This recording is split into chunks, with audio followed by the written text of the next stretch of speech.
108 तक ही है, 108 तक? जी सर। हाँ। हाँ, तो बस तो ठीक है। देखो आज 62 पे हैं हम, काफी काम रहता है ओके अभी। चलो, देखी जाएगी। सर थ्योरी जी, है और मैं इतनी इसका क्विज भी ओपन होने वाला है। वो किन लेक्चर्स का? वो 18 लेक्चर तक का है। और कब ओपन होना? कब ओपन होना है ये मैं अभी बता।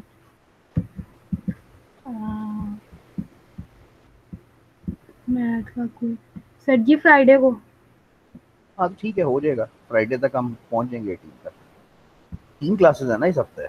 हमने ट्यूसडे थर्सडे फ्राइडे 3 रखी हुई है ना। Yes sir. हाँ तो पहुंच जाएंगे 18 तक। अच्छा जी, कंटिन्यूटी हमने पिछली दफा की थी। यार ये अब बिल्कुल इजी होता जाएगा, अब ये तेज होता जाएगा, अभी काम ही आसान है। आ, ये 1 से 18 है या कहीं दरमियान में से 18 तक है?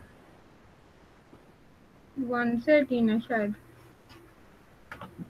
यार ये मिड टर्म है फिर तो। मतलब मिड टर्म जो है वो नहीं, 1 से 22 होता है।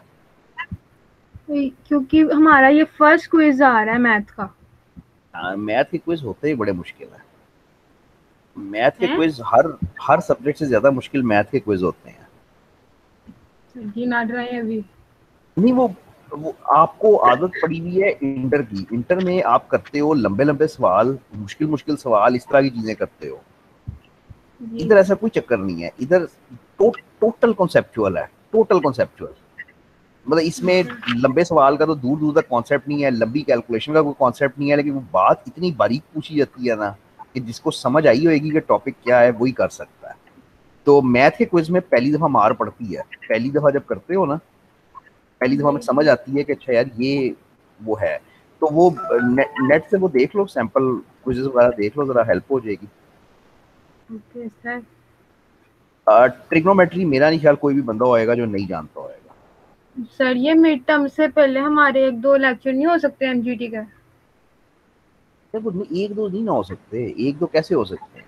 एक एक दो से मतलब कैसे वो पूरा? बेसिक जो है क्रेडिट डेबिट समझा दें, पल्ले ही नहीं पड़ता। और तुम्हें अभी तक वही समझ नहीं आया?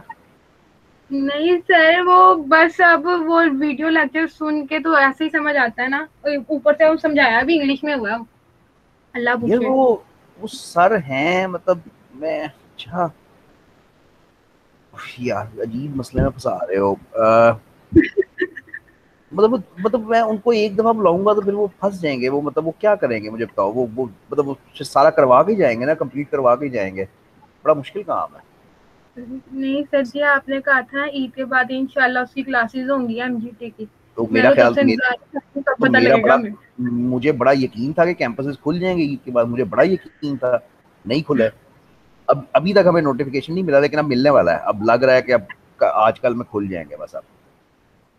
तो अच्छा, मैं करता हूँ कुछ, मैं करता हूँ, मुझसे कल पूछना, मैं करता हूँ सर से बात के पता नहीं क्या करते हैं क्या नहीं। सर कैंपस मिड टर्म्स के बाद खुलेंगे? यार हम चलते हैं यूनिवर्सिटी के साथ। तो यूनिवर्सिटी ने इस वक्त बंद किए हुए हैं। ठीक है, वैसे तो गवर्नमेंट ने बंद किए हुए थे, लेकिन गवर्नमेंट की समझ नहीं आती, क्योंकि गवर्नमेंट ने हर प्रोविंस में करना होता है ना, कि पंजाब में खोल दो, सिंध में बंद कर दो। ठीक है, यूनिवर्सिटी जो है वो पूरे पाकिस्तान में है। ठीक तो है। ये अब ये अपना फैसला खुद करते हैं। तो इन्होंने अभी तक ओपन नहीं किया है, लेकिन मुझे बड़ी उम्मीद है इस हफ्ते में कि ये इन्होंने कर देने हैं ओपन, क्योंकि अब पंजाब में भी खुल गए हैं, सरहद में भी खुल गए हैं। सिंध सिर्फ प्रॉब्लम रह गया, तो मेरे ख्याल में ये खोल देंगे। लेकिन एग्जाम्स आपके लग रहा है ऑनलाइन ही है, फुल फुल फुल चांस है कि ऑनलाइन ही है। तो वो भी मजाक ही होता है बेसिकली। वो जो तुम्हारा क्विज है ना, क्विज किया ना, 10 क्वेश्चंस आते हैं। Yes sir. तो एग्जैक्टली ऐसे ही 30 क्वेश्चन होंगे, बस ये तुम्हारा मिड टर्म हो जाएगा। बिल्कुल मजाक होता है सब। किसी के 28 आते हैं, किसी के 29 आते हैं, इससे कम किसी के आते ही नहीं। तो वो भी पिछले तो साल है। भी हुआ था ये, कोविड में। तो तो इस सर साल भी फुल फाइनल फुल। फाइनल तो पेपर फॉर्म में ही होंगे ना? फाइनल एक्चुअल प्रॉपर एग्जाम ही होएगा। और मसला यही होता है कि जिसने ये जो इस तरह, अगर अगर मिड टर्म इस तरह का क्विज की शक्ल का होए ना, पिछली बार बड़े लोग फेल हुए हैं इस वजह से कि वो क्विज था मिड टर्म में तो उन्होंने पढ़ा ही नहीं। उन्होंने किसी दोस्त से करवा लिया, किसी से करवा लिया। फिर जब फाइनल आया तो वो मर गए। तो मतलब पढ़ लो बस, ठीक है, तुम लोगों ने पढ़ा हुआ है, ठीक है, तुम्हें कोई मसला नहीं है, तुम्हारे लिए जिस तरह भी हो चल जाएगा। ट्रिग्नोमेट्री मेरा नहीं ख्याल इधर कोई भी बंदा होएगा जो नहीं जानता होएगा, तो मैं आपका और अपना टाइम ज़ाया नहीं करना चाहता। ये सारी चलती है एक राइट एंगल ट्रायंगल में, जिसमें एक एंगल थीटा होता है। जो भी एंगल थीटा है उसके एक ऑपोजिट साइड होती है और एक एडजेसेंट साइड होती है जो जुड़ी होती है उसके साथ। और राइट एंगल के ऑपोजिट जो साइड होती है उसको हाइपोटेन्यूज कहते हैं। ठीक है, तुमने जो इनके नाम पढ़े हुए हैं, जो भी किया हुआ है, वो वैसे ही रखो, कोई मसला नहीं है, ठीक है, फर्क नहीं पड़ेगा।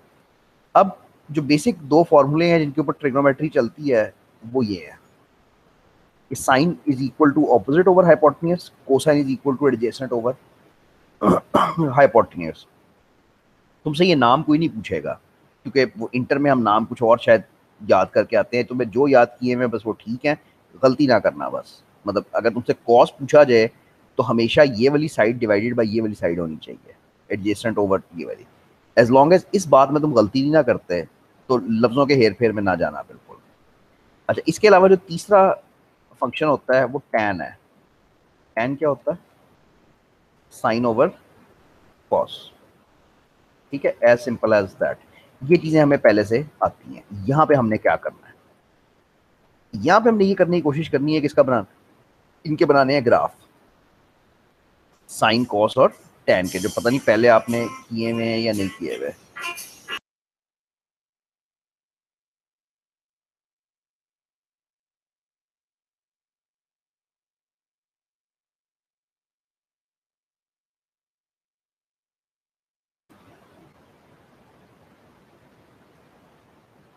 तो हमने इनके बनाने की कोशिश करनी है ग्राफ। उससे पहले आपको एक चीज बिल्कुल क्लियर होनी चाहिए कि आपको ये याद है कि डिग्रीज और रेडियंस में क्या फर्क होता था।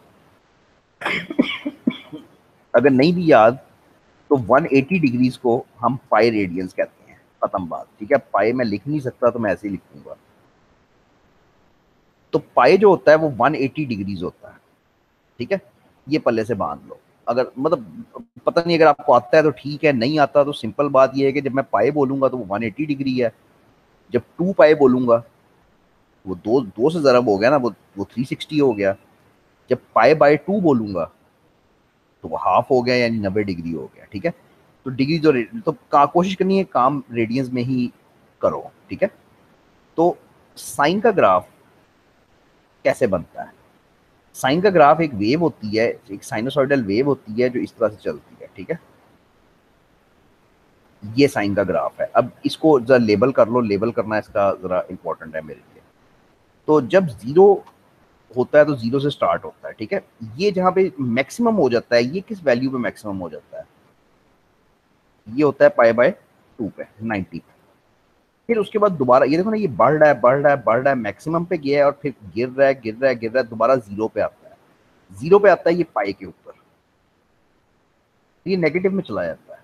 और नेगेटिव में नीचे तक कहां तक जाता है? 3 पाई बाय 2 तक। ठीक है, और फिर फाइनली दोबारा जीरो हो जाता है, वो होता है 2 पाई के ऊपर। ये एक पूरी वो है इसकी। साइन और कॉस तुम बचपन से पढ़ रहे होगे कि मैक्सिमम वैल्यू जो साइन की हो सकती है वो 1 हो सकती है, और मिनिमम वैल्यू जो हो सकती है वो -1 हो सकती है।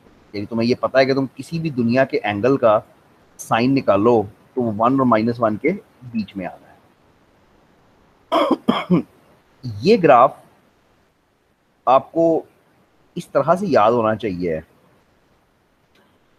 पता नहीं इंटर में शायद याद करते थे कि 30 डिग्री का ये साइन है, 60 डिग्री का ये साइन है, 90 का ये साइन है।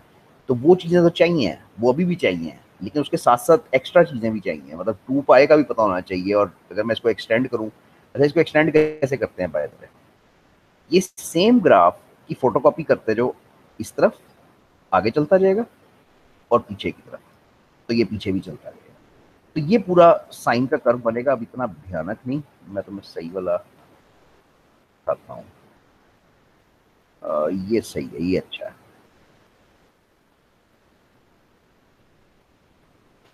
इसको इसके ऊपर लो जी। साइन का ग्राफ 0 से शुरू होता है और ये 2 पाई तक जाता है इधर तक, ठीक है, ये पॉइंट 2 पाई है, फिर ये 3 पाई बाय 2 है, ये पाई है, ये पाई बाय 2 है, सो ऑन। और मैक्सिमम और मिनिमम क्या है, 1 और -1 के बीच में रहता है।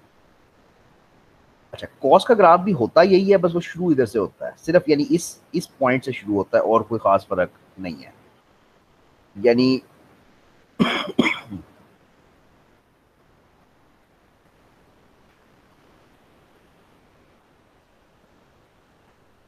अच्छा जी, अब अगर मैं आपसे पूछूं, बल्कि अगर क्या मैं पूछ रहा हूँ, मैं आपसे पूछता हूँ कि भाई कॉस का ग्राफ समझ आइए क्या फ़र्क है। कॉस के ग्राफ में फ़र्क ये है कि वो शुरू यहाँ से होता है, इस पॉइंट से, ठीक है। साइन में ये था कि जब 0 है तो 0 है, यानी 0 के ऊपर 0 ही आता था, लेकिन इसमें ये है कि जब 0 से स्टार्ट होता है तो उसकी वैल्यू 1 होती है। ये क्या डॉटेड लाइन -1 की आ रही है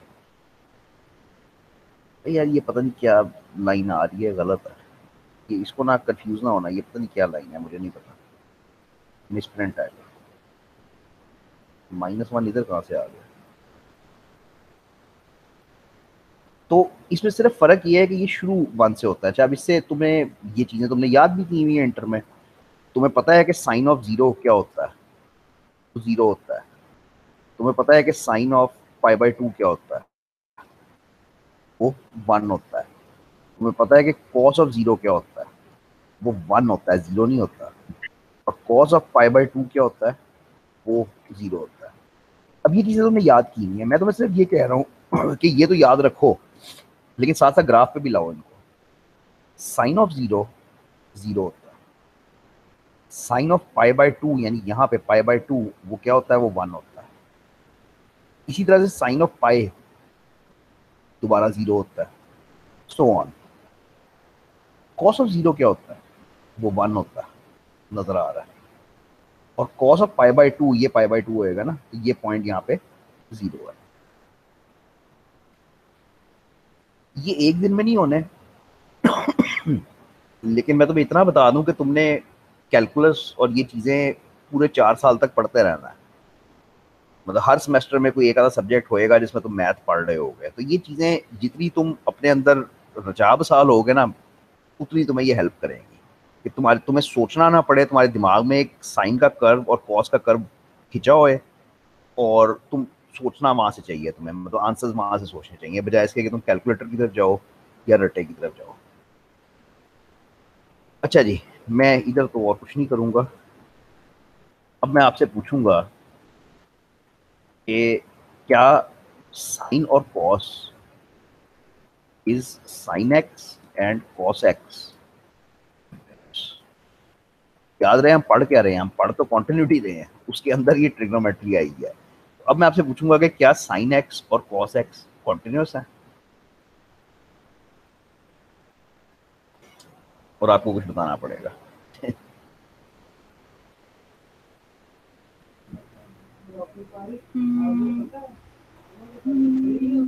शायद। डेफिनेशन याद करो कॉन्टिन्यूटी की, कि जब ग्राफ बनाते थे तो आपकी पेंसिल नहीं उठती थी, जी तो अगर आप ये साइन का ग्राफ बनाओ तो कहीं पे आपकी पेंसिल नहीं उठती, विच मीन्स कि जी ये कॉन्टिन्यूस है। सेम विद कॉस, ठीक है। तो कॉन्फिडेंस जी से कि both are continuous. For any real number ना, मतलब कहीं पे भी चले जाओ ये कॉन्टिन्यूस ही होंगे। अब जरा tan के बारे में सोचते हैं। tan x is equal to sine X बटा cos x। मैं इसका ग्राफ नहीं दिखा रहा आपको, इसका ग्राफ काफी कॉम्प्लिकेटेड है, शायद आपको आता भी हो पहले, लेकिन बहरहाल अब क्वेश्चन ये है कि इज tan x कॉन्टिन्यूस।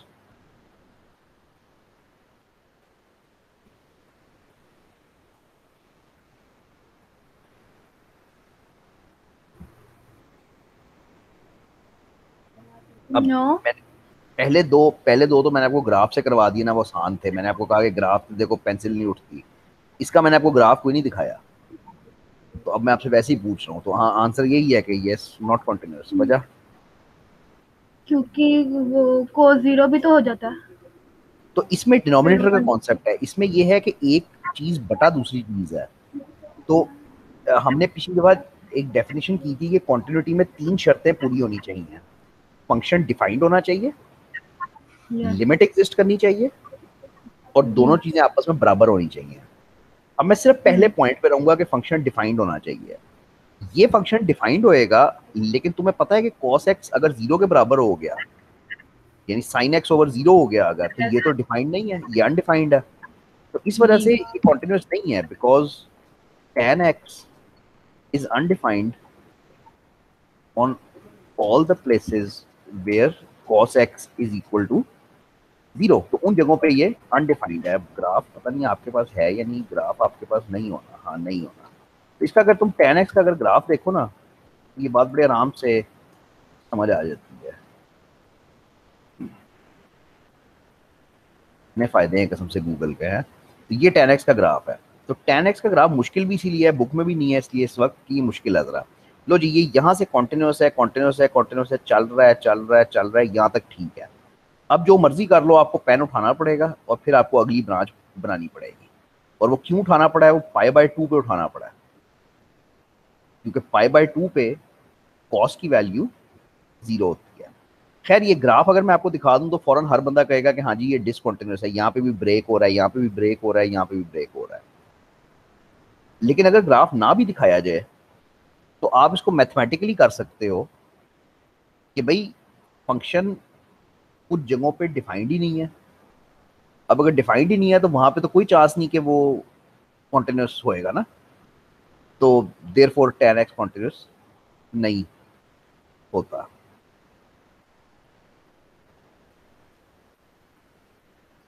तीन और फंक्शंस हैं, कोटेंजेंट, सीकेंट और कोसीकेंट। इसकी कॉन्टिन्यूटी मेरा नहीं ख्याल तुमसे को पूछेगा, बस ये 3 फंक्शंस दिमाग में रखना कि ये भी ट्रिग्नोमेट्री का हिस्सा होता है।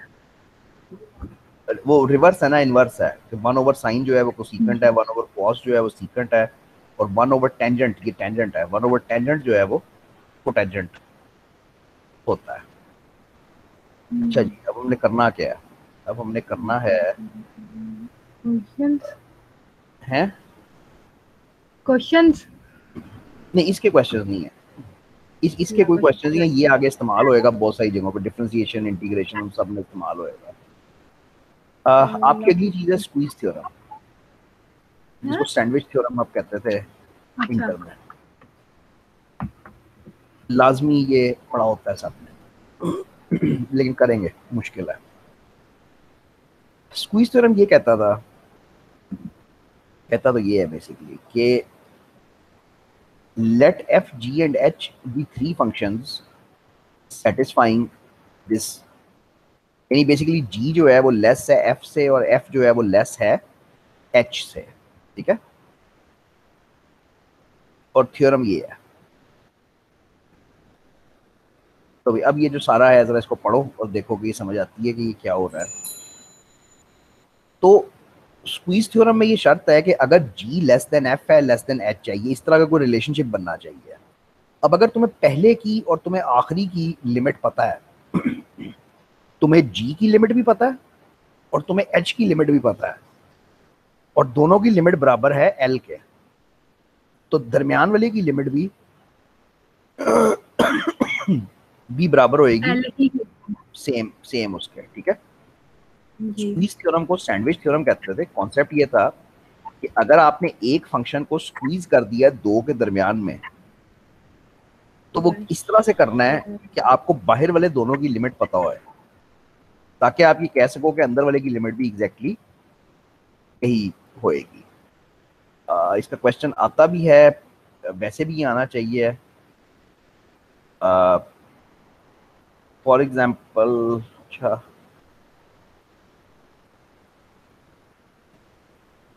एग्जाम्पल से स्टार्ट करवाता है, दरमियान से स्टार्ट। अच्छा ये है एग्जाम्पल। फॉर एग्जाम्पल आपने ये फाइंड करना है, ठीक है। ये जरा एक खास ही तरीके से होते हैं क्वेश्चंस, थोड़े से मुश्किल होते हैं कि आपने फाइंड करना है कि ये इसकी लिमिट क्या है, और आपको ये भी पता है कि स्क्वीज थ्योरम से करना है। तो अब जब भी स्क्वीज थ्योरम का क्वेश्चन आए, एक इनइक्वालिटी बना लो अपने पास। तो फॉर एग्जाम्पल मैं स्टार्ट करता हूँ कि साइन एक्स जो है वो बिटवीन 1 एंड -1 होता है, मुझे ये पता है फिलहाल कि साइन एक्स जो मर्जी हो जाए उसकी वैल्यू बिटवीन 1 एंड -1 ही होएगी। अच्छा, लेकिन मुझे तो चाहिए साइन 1/x, तो नो प्रॉब्लम, साइन 1/x की भी वैल्यू 1 और -1 के बीच में ही होएगी। भाई x होए 1/x होए कोई फर्क नहीं पड़ता, दुनिया में किसी भी नंबर का साइन जो है वो 1 और -1 के दरमियान, तो मैंने इस तरीके से लिख लिया। अच्छा, अब जरा अपने आप से पूछो कि साइन स्क्वायर का क्या होएगा। अभी तो मैंने साइन लिखा है ना, अगर मैं कहूँ कि साइन स्क्वायर किस नंबर के दरमियान में है, किन दो नंबर्स के दरमियान में है, तो क्या करोगे?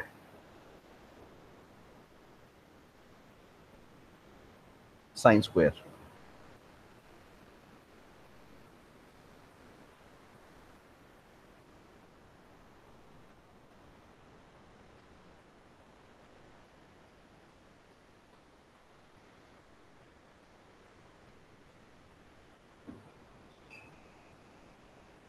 नहीं समझ आई? तो एक नंबर है, एक साइन, साइन कोई भी नंबर है जो 1 और 0 और 1 की हाँ वजह, साइड, हाँ यही है, बिल्कुल यही क्योंकि है। वो स्क्वायर आ जाएगा ना, तो स्क्वायर की वजह से माइनस वैल्यू आएंगी। हाँ जी बिल्कुल, जो माइनस वैल्यूज हैं वो पॉजिटिव में कन्वर्ट हो जाएंगे। मैं पहले लिख लूँ फिर मैं बात करता हूँ। तो बात सिंपल सी ये हो रही है कि तुम्हारे पास एक नंबर है साइन, कोई भी नंबर है ये, ठीक है, वो नंबर है जो 1 और -1 के दरमियान में है। जब उस नंबर का तुम स्क्वायर निकालोगे तो दिमाग में करो, ये जो नेगेटिव वैल्यूज हैं वो कन्वर्ट हो जाएंगी पॉजिटिव के अंदर, जाहिर बात है, तो ये तो खत्म हो जाएगा। तो आंसर आएगा 0 से लेकर 1 तक। अच्छा, 1 तक क्यों आया, 3 तक क्यों नहीं आया, 5 तक क्यों नहीं आया?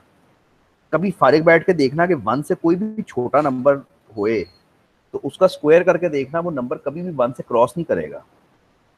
यानी 0.5 का स्क्वायर 0.25 होएगा, 0.9 का स्क्वायर 0.81 होएगा, वो कभी भी 1 को क्रॉस नहीं करेगा। देयरफॉर साइन स्क्वायर जो है वो होता है बिटवीन 0 एंड 1। अच्छा जी, हम काफी करीब आ गए हैं, हम साइन स्क्वायर 1/x तक तो चले गए हैं। अब हमें ये एक्स स्क्वायर चाहिए, तो हम एक्स स्क्वायर से पूरी इनइक्वालिटी को मल्टीप्लाई कर देते हैं। ये हो जाएगा x square sine square 1/x is less than square. भी खिचड़ी पकेगी जरा।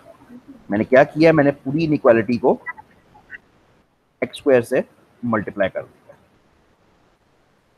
जरा क्लियर रखना कि क्या हो रहा है। मैं शुरू बिल्कुल एक सिंपल साइन एक्स की चीज से हूँ जो सबको पता है कि 1 और -1 के दरमियान में है। फिर मैंने देखा कि यार मुझे साइन एक्स तो नहीं चाहिए, मुझे तो साइन 1/x चाहिए, तो मैंने साइन 1/x में उसको कन्वर्ट किया। फिर मैंने देखा कि यार मुझे तो साइन स्क्वायर चाहिए, तो मैंने साइन स्क्वायर किया। फिर मैंने देखा कि मुझे एक्स स्क्वायर चाहिए साथ, तो मैंने फाइनली इसको स्क्वीज कर दिया, सैंडविच बना दिया इसका इन दो के दरमियान में। अब मुझे ये करना है कि मुझे इसकी पहले की और आखिरी की लिमिट निकालनी है, और उम्मीद ये करनी है कि लिमिट सेम आएगी। तो limit as X approaches 0 of 0, 0 की लिमिट निकालोगे तो वो जाहिर बात है 0 ही आएगी। ये आएगी। और राइट साइड वाले की निकालोगे, limit as X approaches, sorry X approaches 0, right side पे क्या पड़ा हुआ है, एक्स स्क्वायर, इसकी लिमिट क्या आएगी, वो भी 0। 0 ही आएगी, क्योंकि जब 0 सब्स्टिट्यूट करोगे तो वो 0 ही हो जाएगा। अब इसकी बुनियाद पे आप कह सकते हो कि now applying squeeze theorem we get कि लिमिट जो दरमियान वाले की है वो भी इक्वल टू 0 ही होएगी। एक दो क्वेश्चंस ही होंगे, इसके जल्दी ना करना प्लीज, पूछो अगर नहीं समझ आती तो। टेक्निक समझो सिर्फ कि करना किस तरह से है।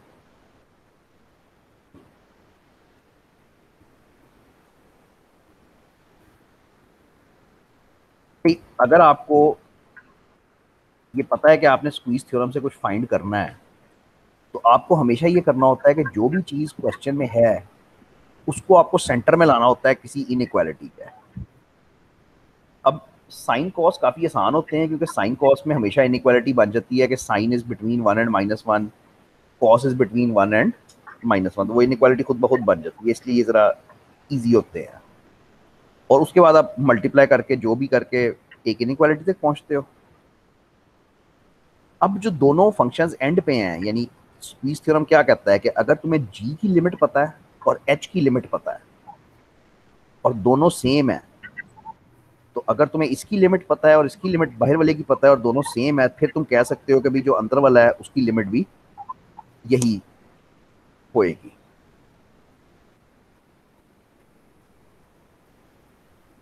अच्छा, इसमें एक बड़ा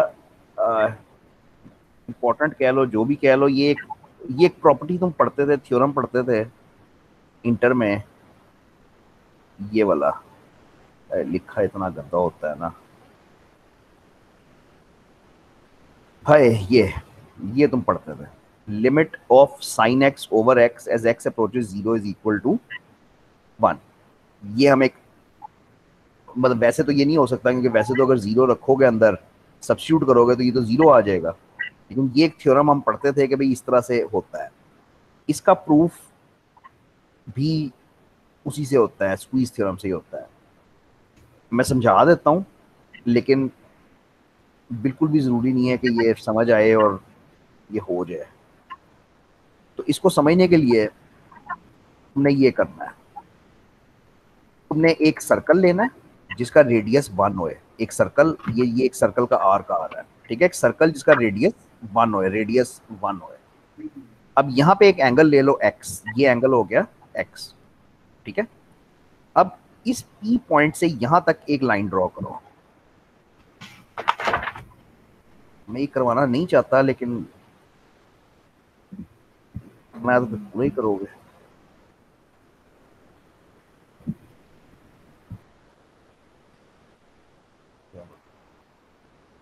ठीक है, ये लाइन ड्रॉ की है और सर्कल कहाँ है, सर्कल ये चल रहा है, ठीक है। ये तस्वीर इस तरह से है कि मेरे पास ये एक ट्रायंगल है ओ पी, इसको एक पॉइंट कह लो, कुछ भी कह लो, ओ पी बी का हुआ है, ये ओ पी बी है, ये बी पॉइंट है, ठीक है। तो एक ये ट्रायंगल हो गई, एक ये सर्कल हो गया, ये जो सर्कल जो पिज़्ज़ा की स्लाइस चल रही है, ये सर्कल जिस तरह से बनता है, और फिर एक उसने बाहर एक्सटेंड किया है, एक बड़ी ट्रायंगल बनाई है। अब इस तस्वीर में होता ये है कि हमें ये पता है कि एरिया ऑफ ट्रायंगल ओपीबी, ये तस्वीर से नजर आ रहा है कि जो एरिया ऑफ ट्रायंगल ओपीबी है, ये जो सबसे अंदर वाली ट्रायंगल है, ये छोटा है एरिया ऑफ सेक्टर ओबीबी से।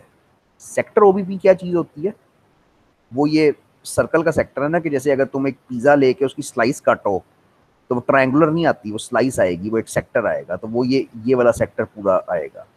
तो ट्रायंगल छोटी है उस सेक्टर से, और सेक्टर छोटा है बड़ी ट्रायंगल से। बड़ी ट्रायंगल क्या है, वो ओ बी क्यू, ये बड़ी ट्रायंगल। इस वक्त कौन है,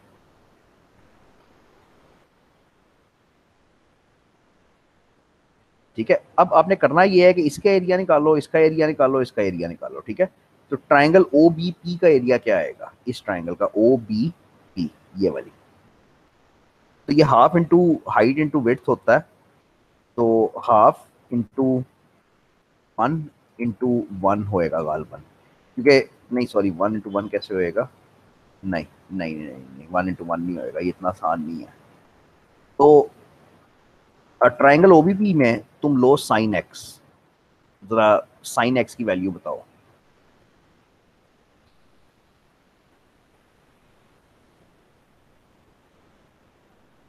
साइन एक्स क्या होता है, ऑपोजिट ओवर हाइपोटेन्यूज। इधर ऑपोजिट जो है वो ये वाली लाइन है पीबी, ठीक है। तो पीबी ओवर हाइपोटेन्यूज, हाइपोटेन्यूज क्या है, जो राइट एंगल के ऑपोजिट होती है, वो ये वाली साइड है ओबी।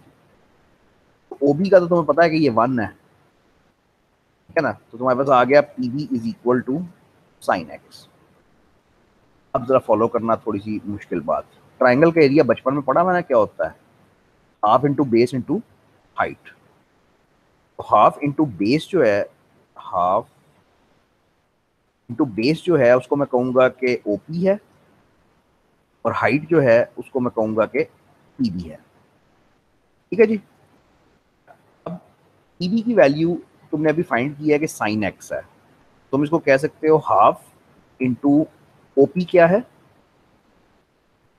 ओपी की वैल्यू 1 है, क्योंकि हमने कहा था एक सर्कल है विद रेडियस 1, और इसकी वैल्यू है साइन एक्स। तो आपके पास जो आंसर आ जाएगा वो आ जाएगा half into basically sine x. ये एरिया ऑफ ओबीपी आ जाएगा। सेक्टर ओबीपी, सेक्टर का अगेन एरिया का फॉर्मूला होता है, अगर याद है तो, नहीं याद तो खैर है।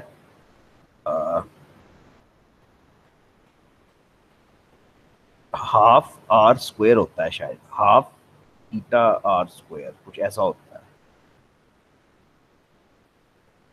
ये लिखा होगा, ये हाफ आर स्क्वायर थीटा होता है। एरिया ऑफ सेक्टर जो है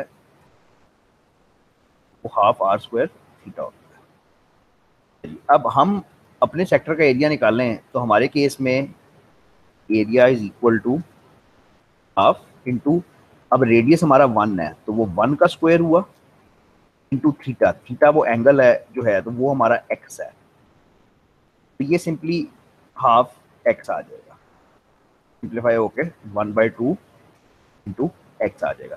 अच्छा, ये हमारा एरिया ऑफ सेक्टर हो गया जो सीधा सिंपली निकल आता है 1/2x। आखिरी जरा मुश्किल है, वो है ट्राइंगल OBQ। OB, अब वो मुश्किल इसलिए है कि सर्कल से बाहर चला जाता है। अब B से परपेंडिकुलर ऊपर लेके जाना है और ये लाइन कनेक्ट कर दी। अब ये बड़ी ट्राइंगल देखनी है OBQ, ये बड़ी ट्राइंगल, ठीक है। इसमें ये साइड 1 है और इस साइड को हम देखते हैं। अब इसमें अगर हम एरिया निकालें तो एरिया निकलेगा half into height into width, वही होता है ना, तो OB इंटू BQ, यानी हाफ इंटू वो दो परपेंडिकुलर साइड्स को मल्टीप्लाई कर दो, ये बेस हो गई, ये हाइट हो गई, ठीक है। अच्छा, अब OB तो 1 है, मुझे पता है, कोई मसला नहीं, हाफ इंटू 1। BQ का क्या करना है, तो BQ के लिए हम दोबारा कैलकुलेशन करेंगे। हम कहेंगे कि इन ट्राइंगल OBQ, अब इधर tan का फॉर्मूला यूज करो, तो tan x is equal to, अब इस बड़ी ट्राइंगल में, ये जो बड़ी ट्राइंगल है इसके अंदर tan का फॉर्मूला यूज करो, तो tan क्या होता है, ऑपोजिट ओवर बेस, तो ये हो जाएगा BQ ओवर OB। इसमें से हमें OB का पता है, OB जो है वो 1 है, वो सर्कल के रेडियस पे है, तो यहां से हम कहेंगे कि BQ is equal to tan x। अब ये BQ की वैल्यू इधर सब्स्टिट्यूट कर दो, तो BQ क्या आया, tan x। अब ये सॉल्व होके सारा क्या आया, हाफ इंटू tan x। और ये बाय द वे इनइक्वालिटी चल रही है ये सारी, तो ये लेस देन ये है और ये लेस देन ये है। जाहिर बात है इसमें से हाफ हाफ हाफ कट जाएगा, तो you will get an inequality के sin x is less than x is less than tan x है, मैं उसको लिख रहा हूँ sin x over cos x, sin x over cos x। लो जी, पहले तो ये बताओ कि यहाँ तक आना ज़रा मुश्किल था, ज़रा नहीं काफ़ी मुश्किल था एक्चुअली, मैं इसको स्किप करना चाहता था लेकिन मैंने कहा अगर समझ आ रही है तो ठीक है कर लो। तमाशा शुरू होता है with a circle having radius 1। वहां पे कोई भी एंगल बना लो, कोई भी एंगल x बना लो, ये x हो गया। अब जाहिर बात है ये भी 1 होएगा और ये भी 1 होएगा क्योंकि हमने अजम्पशन ही ये की है। सबसे पहले ये परपेंडिकुलर गिराओ, ये 90 डिग्री का एंगल गिराओ।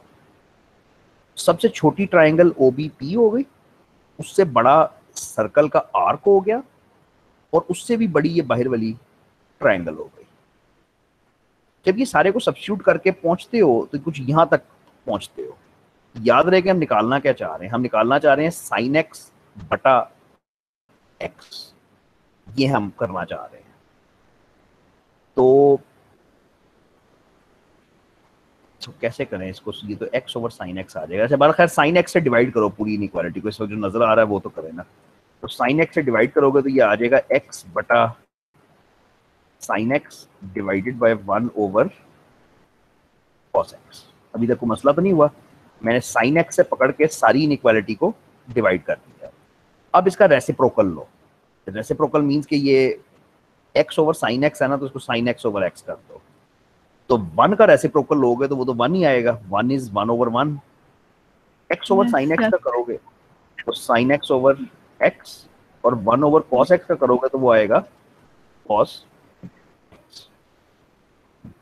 और ये इनइक्वालिटीज चेंज हो जाएंगी, जी इनइक्वालिटीज चेंज नहीं हो जाएंगी, रेसिप्रोकल किया तो यार ग्रेटर स्मॉलर। मैंने ये सोचा था लेकिन मैंने नहीं की चेंज, मुझे नहीं पता, मैं ये सोचना पड़ेगा थोड़ा सा। अब इन एनी केस अगर चेंज होती भी है तो फर्क नहीं पड़ता। मैंने ये थोड़ा सा सोचा फिर मैंने इग्नोर कर दिया, मुझे आंसर नहीं पता, शायद चेंज हो शायद ना हो, लेकिन हमें फर्क नहीं पड़ता। हमें फर्क इसलिए नहीं पड़ता कि हमने क्या करना है अब इसके आगे, हमने बाहर वाले की लिमिट निकालनी है और इस बाहर वाले की लिमिट निकालनी है। तो हमें फर्क नहीं पड़ता कि साइन लेस देन हो ग्रेटर देन हो, कोई फर्क नहीं पड़ेगा। हम लिमिट निकाल लेंगे एज x अप्रोचेस 0 ऑफ 1। पहले 1 की निकालोगे लिमिट, वो जाहिर बात है 1 नहीं आएगी, और फिर राइट साइड वाले की निकालोगे। राइट साइड वाला क्या है, x अप्रोचेस या क्या है, अप्रोचेस 0 ऑफ cos x। हाँ जी, इसका आंसर बताना क्या आता है। cos 0 पे 1 होता है, cos 0 का 1 होता है, ये भी 1 आ गया।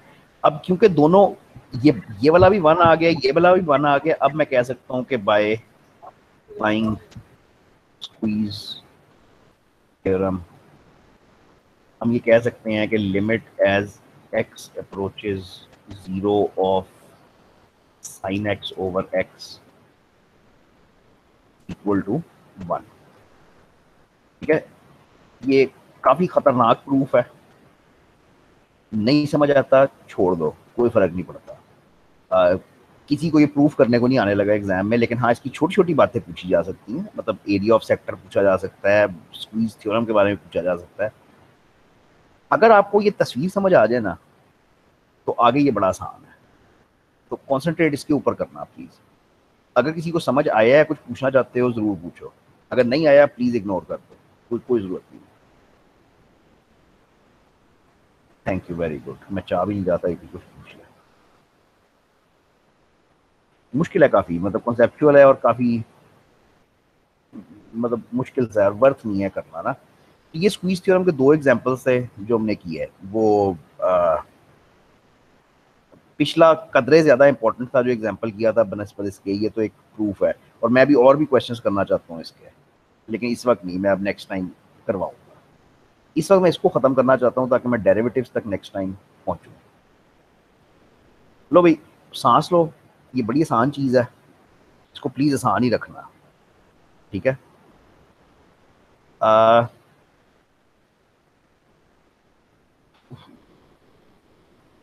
हाँ सही है, अब इतना तो हमें है कि हम ये खुद ये तो आप कर लोगे ना।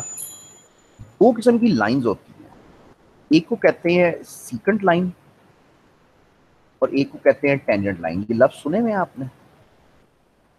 दोनों में से कोई भी सुना है तो मुझे उसको बता दो कि क्या होता है, डेफिनेशन आपके दिमाग में।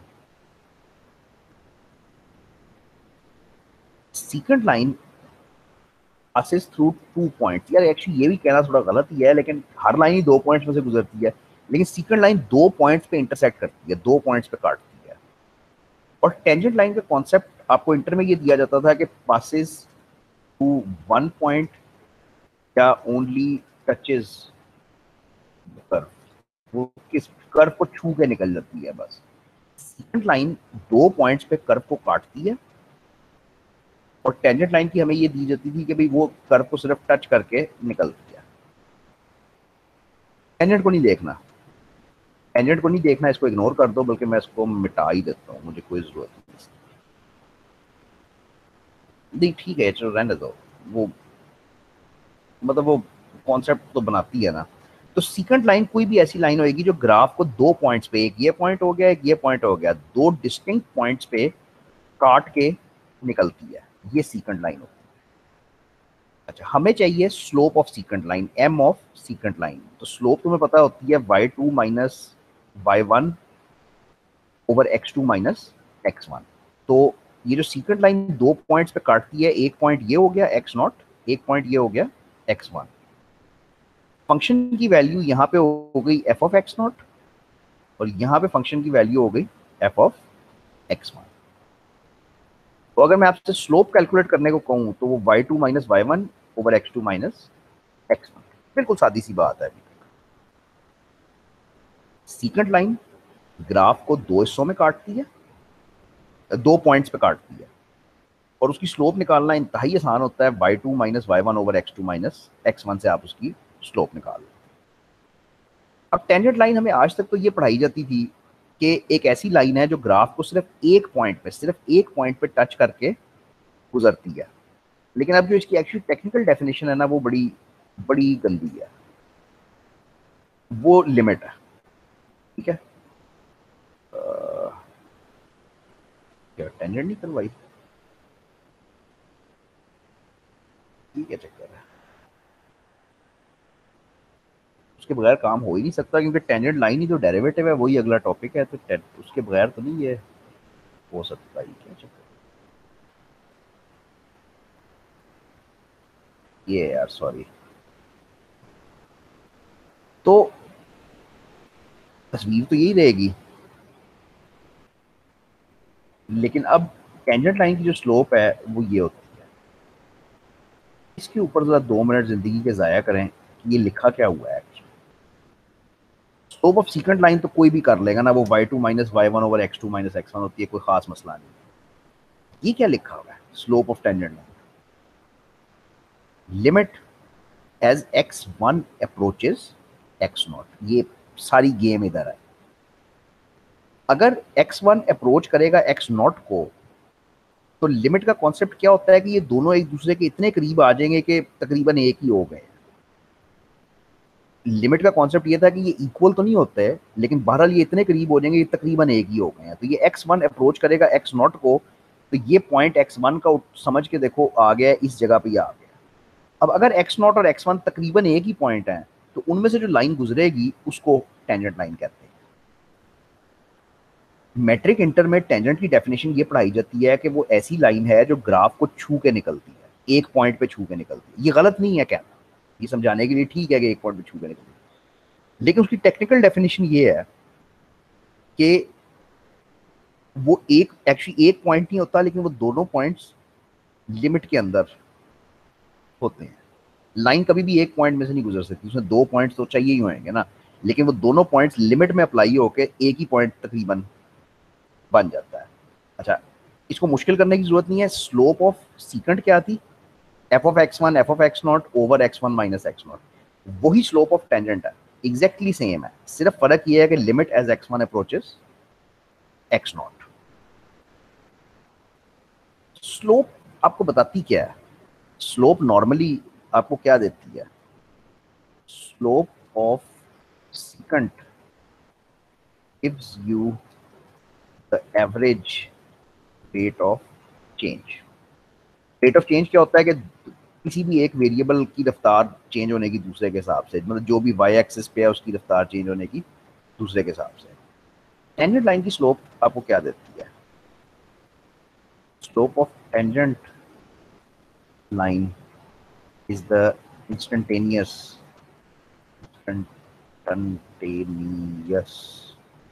Rate of change. ये लफ्ज एक्चुअली फिजिक्स के हैं, लेकिन ये लफ्ज हमें चाहिए। तो अब बात ये होने लगी है कि एवरेज रेट ऑफ चेंज क्या होता है और इंस्टेंटेनियस रेट ऑफ चेंज क्या होता है। तो बात शुरू इससे करो कि रेट ऑफ चेंज क्या होता है। मैं जब रेट ऑफ चेंज का लफ्ज बोला जाता है तो तुम्हारे दिमाग में कोई बत्ती जलती है कि ये क्या होता है? तो रेट ऑफ चेंज ये है कि जब कोई भी एक पैरामीटर दूसरे के हिसाब से चेंज हो रहा है। For example kilometre per hour, सुना हुआ है ना, स्पीड होती है किलोमीटर पर आवर, मीटर्स पर सेकेंड। ये जहां पे पर आ गया कि एक वेरिएबल किलोमीटर चेंज हो रहा है दूसरे के हिसाब से, यानी आवर के हिसाब से, तो इसको रेट ऑफ चेंज कहते हैं। और इसको तुम जानते हो, ये वेलोसिटी होती है। वेलोसिटी जो होती है वो रेट ऑफ चेंज होता है। कोई भी रेशो जो है ना, वो रेट ऑफ चेंज होता है। अच्छा, अब वेलोसिटी जो है वो एवरेज भी हो सकती है, वो इंस्टेंटेनियस भी हो सकती है। लो जी एग्जांपल दो। अगर मैं तुम्हें कहूँ कि एवरेज वेलोसिटी, तो इसका तुम्हें क्या समझ आती है? और अगर मैं तुम्हें कहूँ इंस्टेंटेनियस वेलोसिटी, तो तुम्हें क्या समझ आती है? तुम लाहौर से इस्लामाबाद जा रहे हो, कितनी देर में पहुंचे हो? 4 घंटे में। फासला कितना था? 400 किलोमीटर। तुम्हारी स्पीड क्या हुई? 400/4 यानी 100 किलोमीटर पर घंटा, 100 किलोमीटर पर आवर तुम्हारी स्पीड हुई। ये एवरेज स्पीड है। एवरेज, वैसे तो यार एवरेज का जो लफ्जी मतलब है वही मतलब होता है, लेकिन average speed is calculated by total distance divided by total time. Hmm. इसके बारे में पता क्या पता है? एवरेज इज एवरेज के मतलब average is over period of time. तुम्हें 400 किलोमीटर ट्रेवल करने में 4 घंटे लगे, तो तुम्हारी average speed 100 kilometre per hour होगी। तुमने टोटल डिस्टेंस को टोटल टाइम पे तकसीम कर दिया। इंस्टेंटेनियस ये होती है कि तुमने एक दफा जब गाड़ी में जा रहे थे तो तुमने गाड़ी का स्पीडोमीटर देखा और उसकी स्पीड 140 थी। उस वक्त उस मोमेंट पे उसकी स्पीड 140 थी। तो this is velocity at any given time. ये बात समझ रहे हो? गाड़ी का स्पीडोमीटर कहीं पे भी देखो तो 140 पे भी होएगा, 100 पे भी होएगा, 80 पे भी होएगा, 20 पे भी होएगा। मुख्तलिफ टाइमों पे ना, तुमने इस वक्त देखा तो 140 पे है, इस वक्त देखा तो 100 पे है, इस वक्त देखा तो 80 पे है। वो जो किसी एक मोमेंट के ऊपर वेलोसिटी होएगी वो इंस्टेंटेनियस कहलाती है। ये इंस्टेंटेनियस और एवरेज रेट ऑफ चेंज की डेफिनेशन है। अब तुम्हारे लिए, क्योंकि तुम मैथ्स कर रहे हो, तुमने फिजिक्स तो करनी नहीं, तुम्हारे लिए ये इंपॉर्टेंट है कि तुम्हें जब इंस्टेंटेनियस का लफ्ज कहा जाए तो तुम्हारे दिमाग में टेंजेंट की स्लोप आनी चाहिए, और जब तुम्हें एवरेज का लफ्ज कहा जाए तो तुम्हारे दिमाग में सीकेंट की स्लोप आनी है।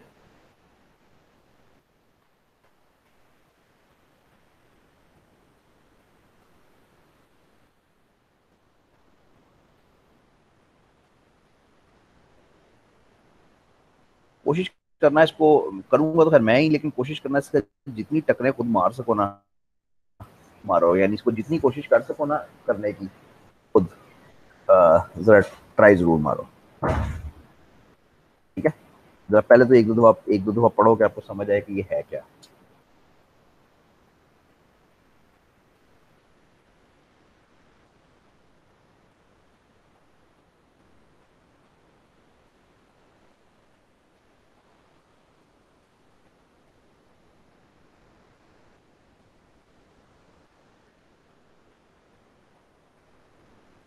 अच्छा जी, पहले पार्ट से शुरू करो।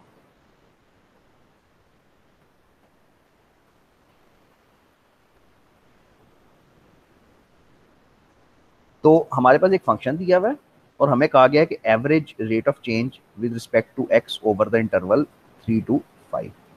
पहली तो बात यह है कि जब तुम्हें एवरेज बोला जाए ना, तो एवरेज ओवर एन इंटरवल होती है। वो कहीं तुम्हें इंटरवल दिया जाएगा कि यहां से यहां तक जब जा रहे हो तो क्या होता है।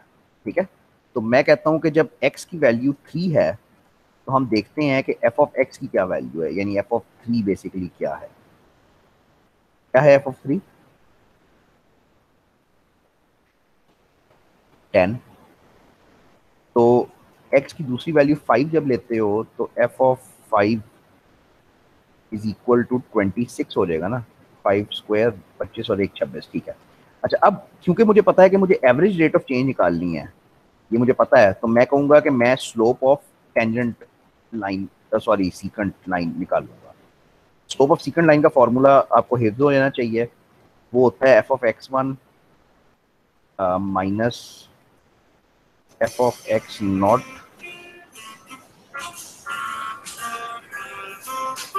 हेलो,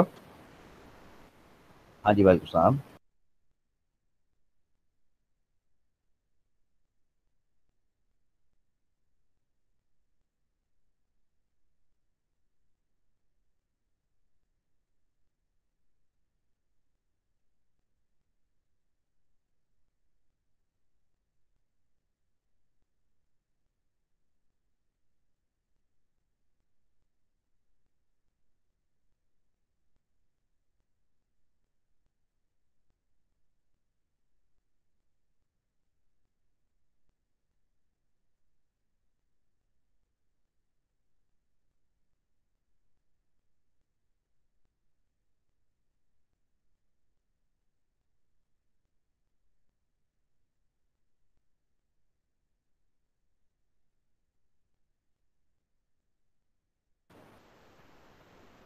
अच्छा जी, तो F of x one over F of x not divided by नहीं डाल रहा, फिर वो खराब होता है, x one minus x not.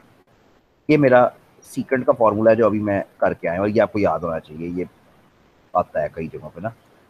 तो बस अब इसको कैलकुलेट कर लो, तो ये हो जाएगा एफ ऑफ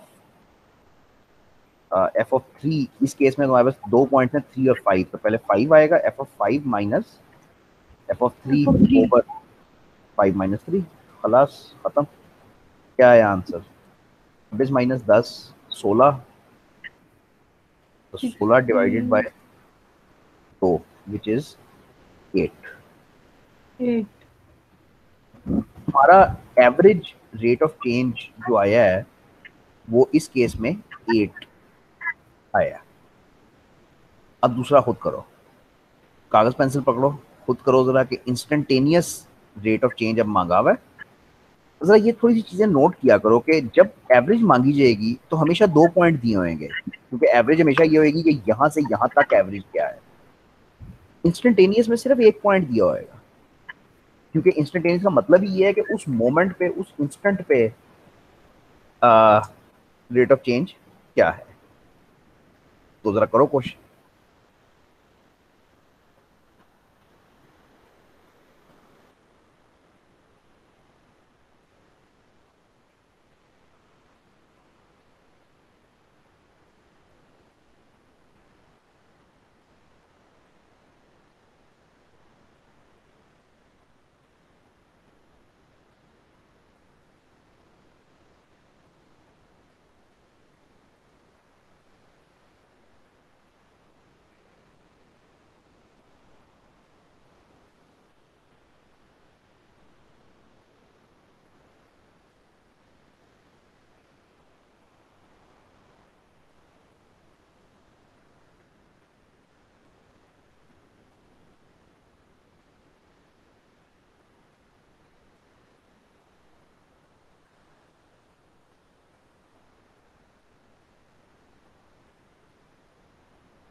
अच्छा भाई, तो इंस्टेंटेनियस रेट ऑफ चेंज के लिए मुझे डेफिनेटली सीकेंट उसका टेंजेंट का फॉर्मूला यूज करना है। तो टेंजेंट का ये फॉर्मूला था, डेफिनेटली इंस्टेंटेनियस है, तो मुझे ये यूज करना है। अब ये यूज कैसे करना है वो हम करते हैं। तो हम कहेंगे कि limit as X approaches, x1 approaches to क्या, टू वो वाला पॉइंट जो हमें दिया होता है, जिस पॉइंट पे हमने निकालना होता है -4। तो हमारे केस में x1 अप्रोचेज -4। आगे वही है, आगे वही है, लेकिन हम लिखेंगे कि f of x1 minus f of -4 over x1 -4। मुश्किल लगेगा, जरा देख लो एक दफा भाई। एवरेज जरा आसान होता है, क्योंकि एवरेज 2 पॉइंट्स के दरमियान में होता है, दोनों पॉइंट दिए होते हैं, एक 3 है एक 5 है, अल्लाह खैर से। इंस्टेंटेनियस में 2 पॉइंट तो हो ही नहीं सकते। इंस्टेंटेनियस का तो मतलब ही ये है कि एक पॉइंट पे, तो वहां पे सिर्फ 1 पॉइंट दिया होता है। तो 1 पॉइंट आपके पास वो होएगा जो वो है, एक सेकंड। अच्छा, तो -1 पॉइंट दिया होता है, तो 1 पॉइंट एक्स नॉट तो आप सब्स्टिट्यूट कर सकते हो, x1 का आप कुछ नहीं कर सकते, वो ऐसे ही रहता है। ठीक है। अच्छा, अब आप इसको जरा सॉल्व करते हो कि सॉल्व होके आता क्या है। अब इसको सॉल्व भी कर ही लो। तो लिमिट एज x1 अप्रोचेज -4। ठीक है। अब जरा सॉल्व करो, f ऑफ x1 क्या आएगा? फंक्शन की वैल्यू क्या थी? फंक्शन की वैल्यू थी ये x² प्लस 1। तो f ऑफ x1 क्या होएगा? x1 plus square plus 1। समझ आई?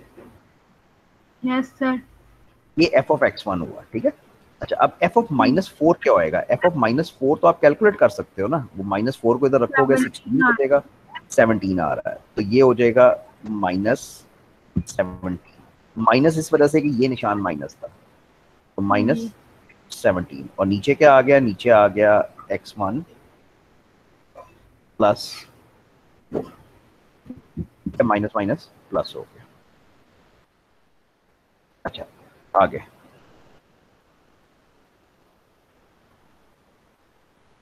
लिमिट एज ये अब x1 प्लस 1 माइनस क्या हो जाएगा, -16।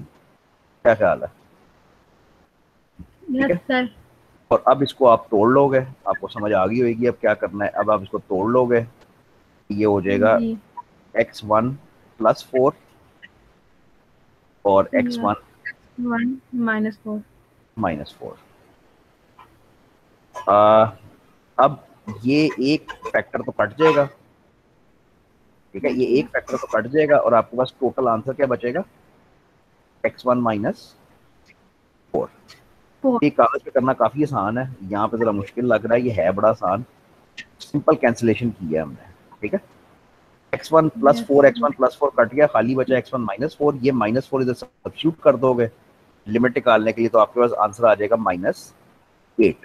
ये आपकी इंस्टेंटेनियस वेलोसिटी निकलेगी। अब मुझे लग रहा है कि ये गलत है, एक 8 और एक -8, ये क्या चक्कर है? एक पहली 8 है और दूसरी -8 है, ठीक है, अगर है तो है, ठीक है।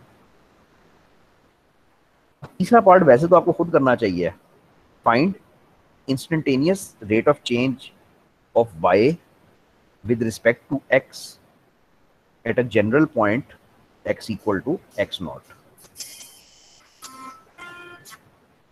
जरा सेकंड पार्ट और थर्ड पार्ट में फर्क देखोगे क्या है।